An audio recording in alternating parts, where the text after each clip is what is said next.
সেদিন তেলাকুচির পাতার বড়া খেয়ে আমার হাসব্যান্ডের তো এত ভালো লেগেছে আর আমারও ভীষণ ভালো লেগেছে। আর তাই মাকে বলল যে আবারও বড়া বানাও।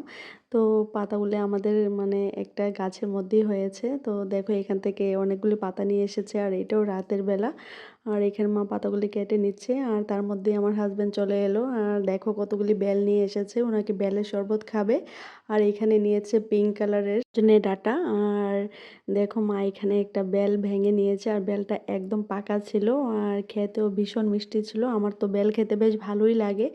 আর ও নিয়েছে মানে শরবত খাওয়ার জন্য। আর আজকে গতকাল রাতে আর আজকে এত বৃষ্টি দিয়েছে, শরবত খাওয়ার মানে মুডই নষ্ট করে দিয়েছে।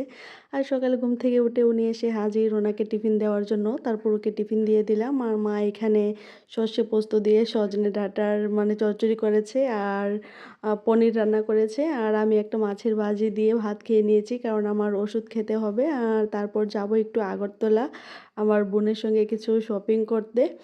আর মা এখানে পুজো দিয়ে দিচ্ছে স্নান সেরে। আর বৃষ্টি থাকলে সত্যি কাজকর্ম অনেক তাড়াতাড়ি হয়ে যায়। আর এখানে দেখো মা পুজো দিচ্ছে আর আমিও রেডি হয়ে গেছি। আর মা এখনও পুজো দিচ্ছে আর আমি বসে বসে ভয়েস দিচ্ছি। আর যে এই যে আমার কাকাতো বোন, তো আমরা দুজন মিলে যাব আগরতলা। আর কি কিনি অবশ্যই তোমাদের সাথে শেয়ার করব। আজ এই পর্যন্তই, টাটা।